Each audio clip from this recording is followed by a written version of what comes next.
Hey, what's up, guys? It's your girl Kia. So let's have a conversation about Erika Kirk.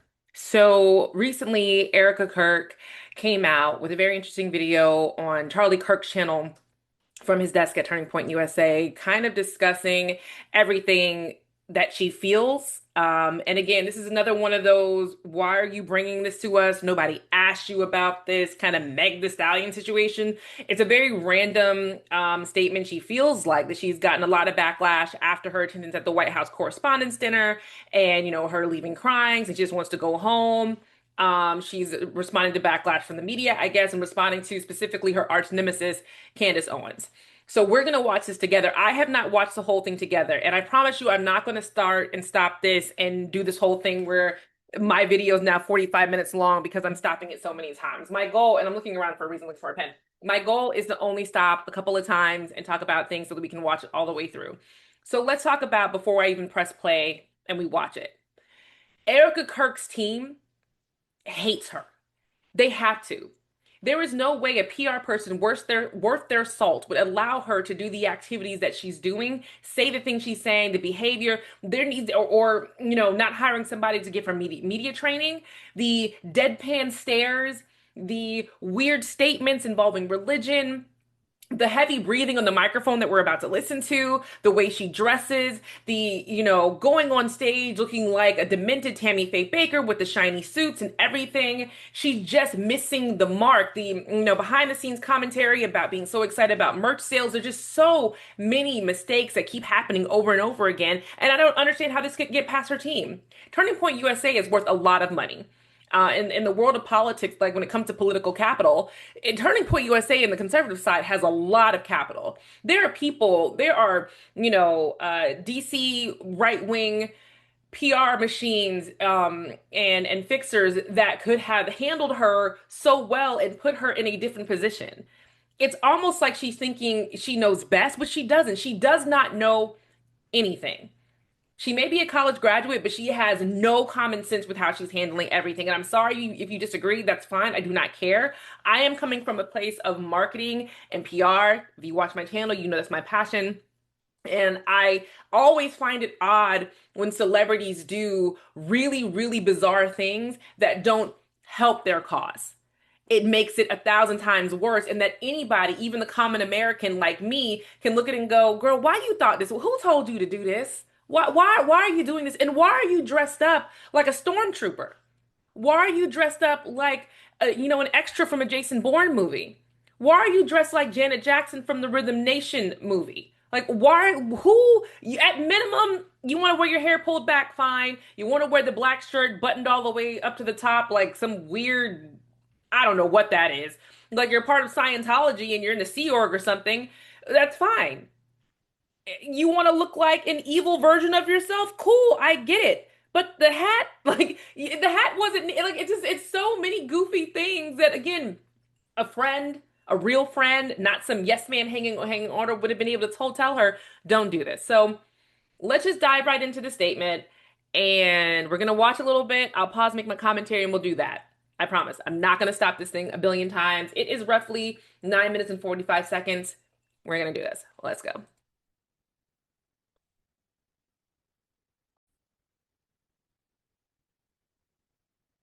Our country has become unrecognizable.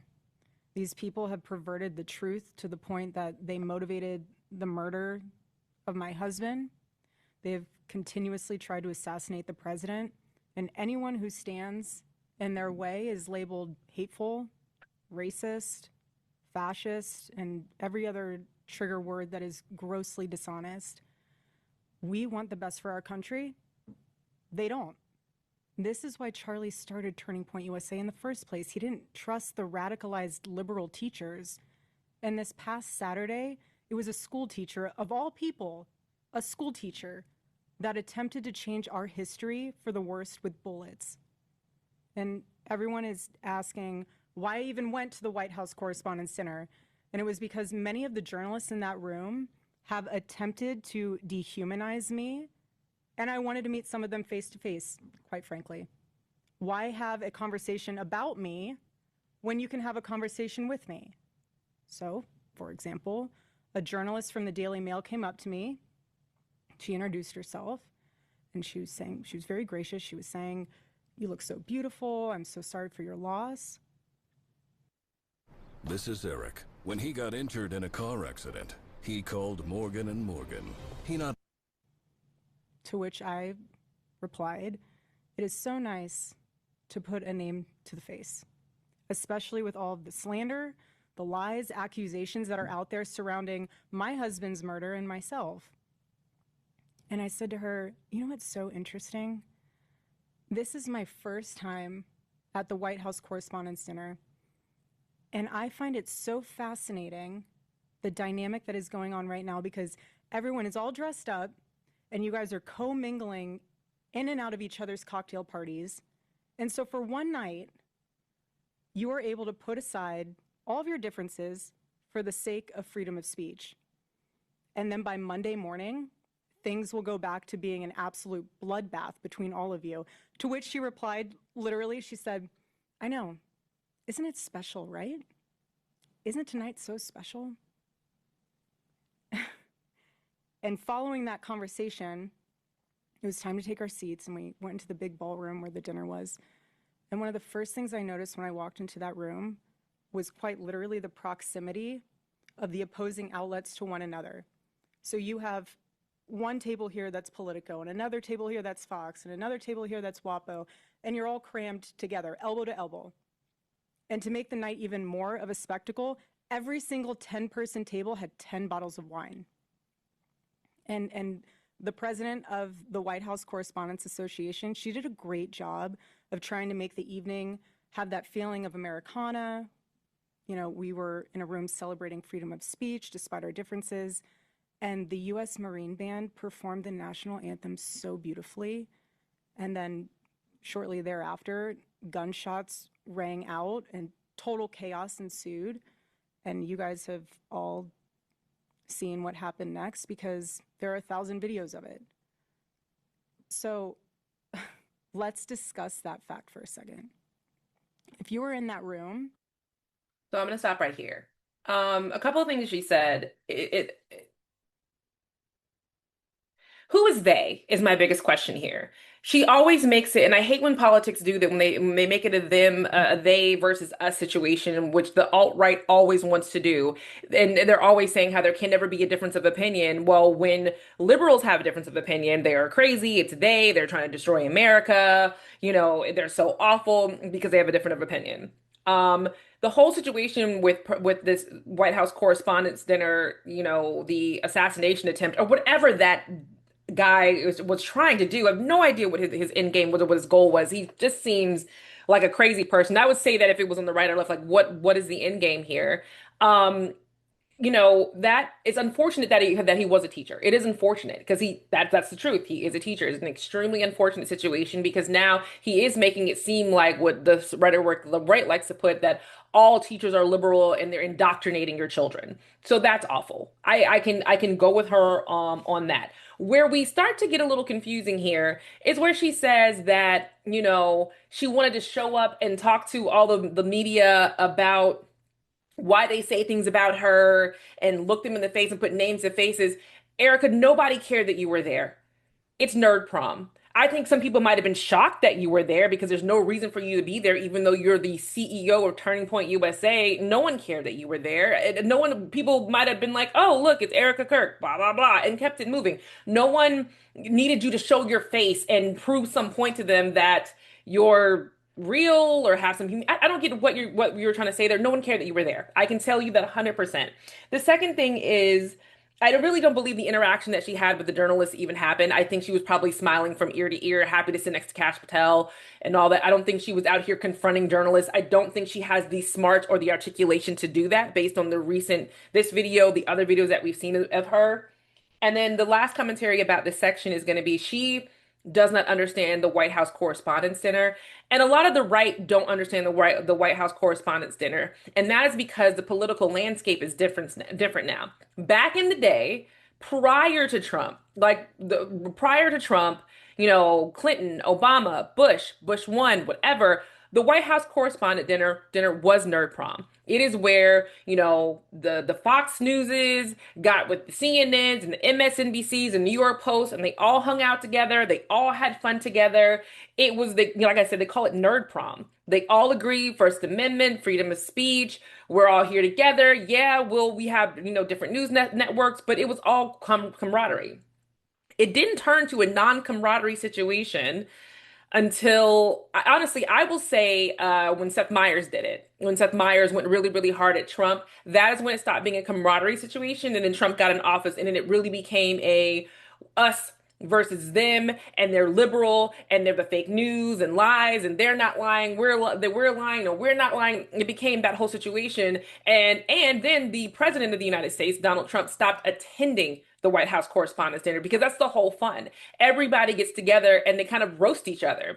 A kind of a sign of goodwill that we're still friends at the end of the day. We're all in on this together. Someone like Erika Kirk is never going to get this concept because her husband came into notoriety and fame during the Trump era when everything is fake news, fake news, fake news. So she doesn't get the concept at all. That's why it's so foreign to her, and she's so shocked that people can be human together. That is because prior to Trump, everybody, all journalists, even all everyday Americans, we could all be friends together and get along, even though we had different political views. Let's keep going. You had no way of knowing what the status of the shooter was, how many there were, or honestly, really anything. It was just utter chaos. And so during an active shooting, these journalists are using their phones to find moments to capture for clips. They were so about getting a video in a room with an active shooter that they could have accidentally and quite literally filmed themselves being shot. Many of those people have become so desensitized that fight or flight became secondary to the opportunity of putting themselves into the story, which ironically breaks the #1 rule of journalism. And again, ironically enough, the shooter was a teacher.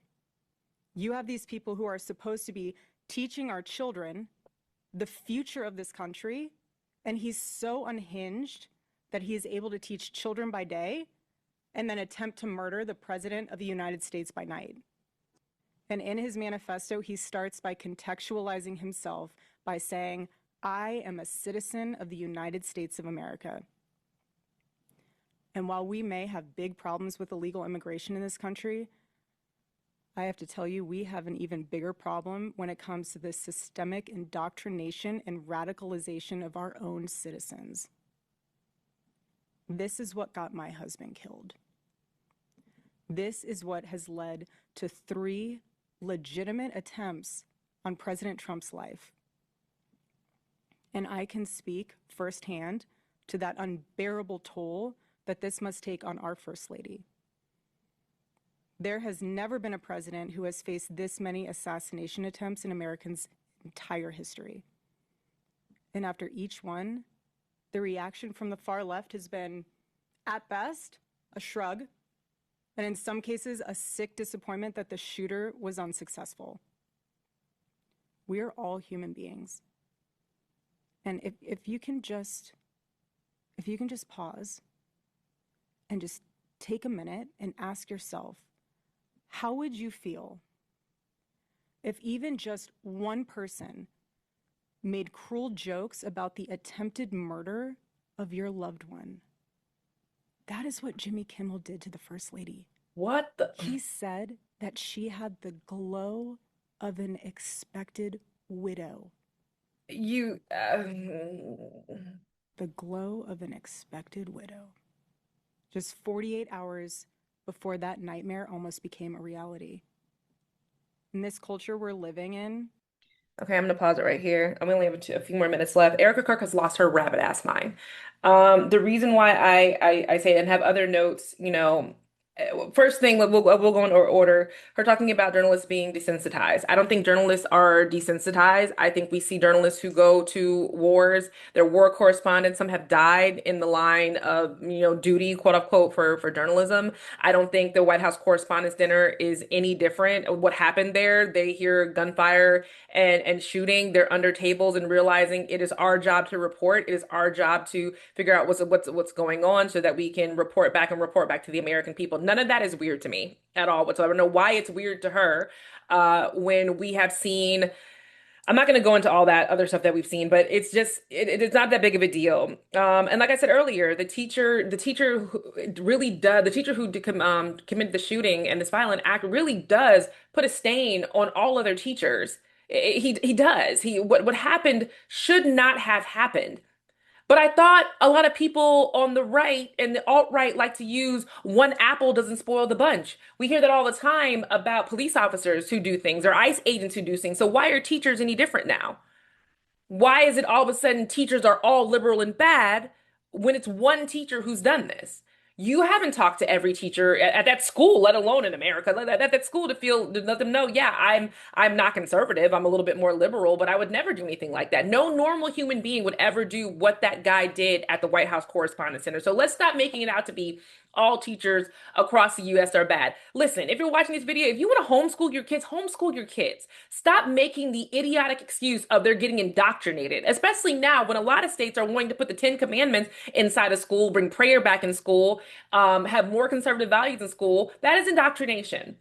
It is. You may not like it that Susie's teacher may be trans. You may not like it that Billy's teacher is a single mom who had a sperm donor. I don't know why I said that. Kids wouldn't know that, but I'm just saying you may not like that, but the goal should be that your kid is learning. I just watched a video where kids are at a charter school, which tends to be pretty good, who can barely read the word silhouette or the word gauche, let alone know what those two words mean.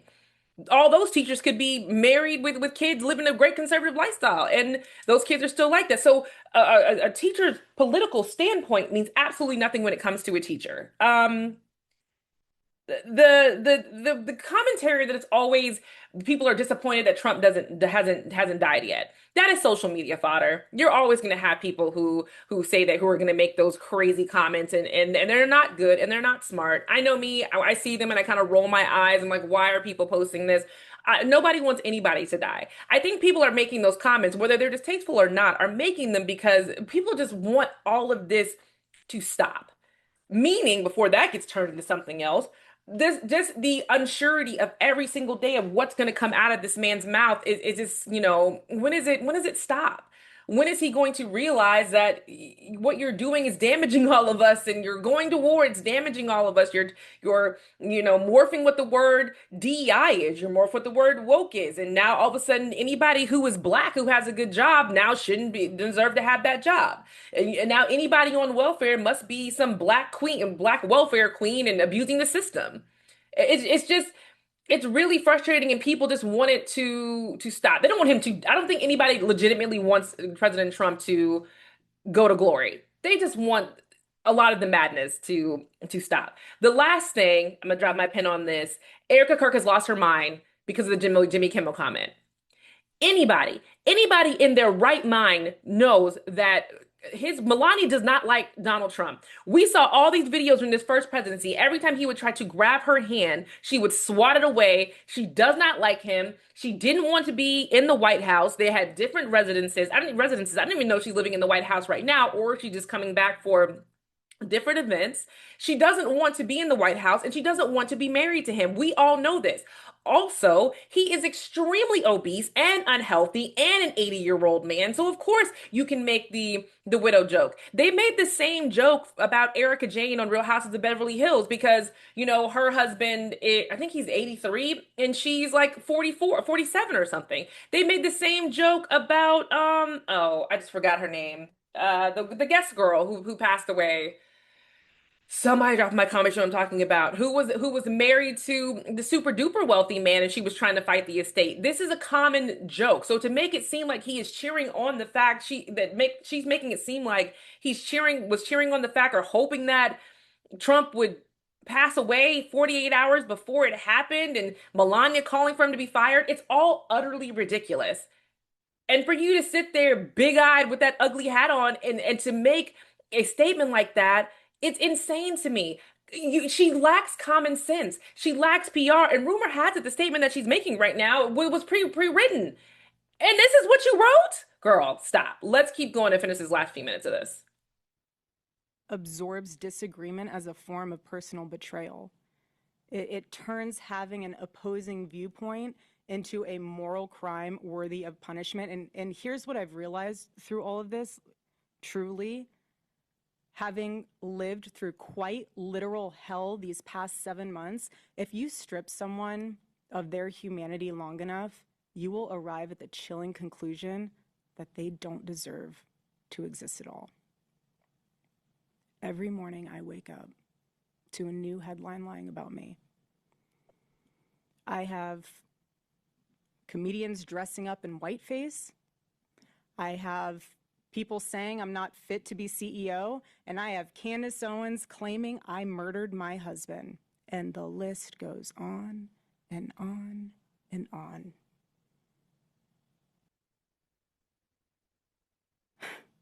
There is a serious epidemic of dehumanization plaguing this country. The most unthinkable tragedies have now become commonplace in our daily headlines, and yet the media finds a way to conveniently explain away violence. This is what we're up against. This is what we're up against. What is happening right now is something none of us can afford to ignore. The evil forces working to divide us, to distract us, and to pull us apart has never been stronger. This is a moment for Americans to come together and decide what kind of country we are going to be before we lose our country altogether. In Romans chapter 12, verse 21, it says, "Do not be overcome by evil, but overcome evil with good."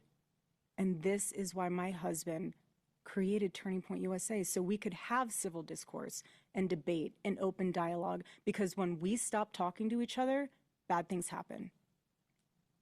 I am choosing to fight for America, for my children, for your children, and for our humanity, because we all need to do our part. And by the grace of God, we will succeed, and America will remain what she was always called to be, a shining city on a hill, a light to the world. So let me give you a perfect example of how it's done. My husband did it best and left us the blueprint on how to have uncomfortable conversations. I'm gonna stop it right there. Her beef with Candace Owens is extremely bizarre. I don't understand why they have such a bad beef. I mean, I kind of understand it, but I get where her issue is with Candace Owens and her and Candace constantly attacking Erika. And but Candace has never said that Erika did killed her husband. I don't remember Candace Owens ever saying that. I know Candace has a response to this video. I've only watched a part of it, but I don't remember her ever saying that. Drewski did dress up as conservative women, and he did. There is no such thing as whiteface, but he did dress up as a white conservative woman, and a lot of people attribute that to Erika Kirk. I get it. She thinks it's the media coming after her and over again. And let me remind her, it's not the media coming after you. It's YouTubers and bloggers. The media does not care about you, Erica. They do not. That I think that's where the misconception is that MSNBC and NBC and all of these networks are coming after you. That's not the case. It is YouTubers and bloggers and some Instagram posts and that's it.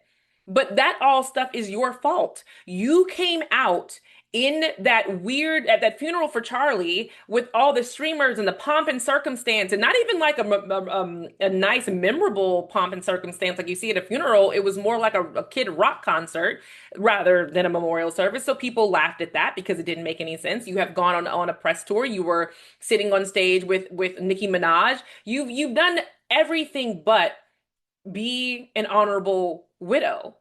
And you're sitting here mad that you're not getting the treatment that you wanted. You thought the world was going to look at you and feel so sorry for you, and they did, until you started doing the actions that you took. You are not fit to be the CEO of Turning Point USA. Turning Point USA is losing a lot of money. They're losing a lot of ground. Their own staff members no longer have respect for the organization because it has no idea where it's going. So you shouldn't be the CEO. You do have this beef with Candace Owens. It doesn't make any sense. You're just, I wish a lot of people are making commentary about why isn't she home with her kids? I think she needs to go do that. I think it's time to stop this whole cosplaying as a serious political, person, businesswoman. I think it's time for you to stop playing dress up and just go off and go find another rich white conservative man to marry. Go raise your kids, go do that because this is not the arena for you because you don't have the people who are trying to support you. They got you out here looking nuts for people and not sounding believable. That's a problem that everybody has with Erica is that nobody believes you. Nobody can see themselves sitting down with you and holding your hand and saying, Erica, it's going to be okay. Like no one has a connection to you that we can see. That's why when bad things happen to good people, excuse me, when bad things happen to bad people, a lot of people can find a little bit of empathy for that person, a little tiny bit of empathy. I'm not talking about like an Epstein or anything. I'm talking about, when you see someone who's killed somebody else, like Maggiano, the boy who shot the CEO. People can see a little bit of something in that person to grab hold to and feel like, okay, I can see you might have done this for a specific reason. I'm okay with that. With Erica, no one can really see that. That's why it's more and more people who are falling off the wayside from supporting her because it's just a persona of what she thinks a white conservative woman should be, maybe a businesswoman. It just nothing seems real. Nobody can trust it. Nobody has a connection to it. And, that's my thoughts about it. I just wanted to watch the video in full. Like I said, I don't think she should be the CEO of Turning Point USA. I think she needs to go remarry rich white and stay quiet. Sorry. If you disagree with me, that's fine. Drop in my comments and let me know your opinion. And I will see you guys in the next video. Bye.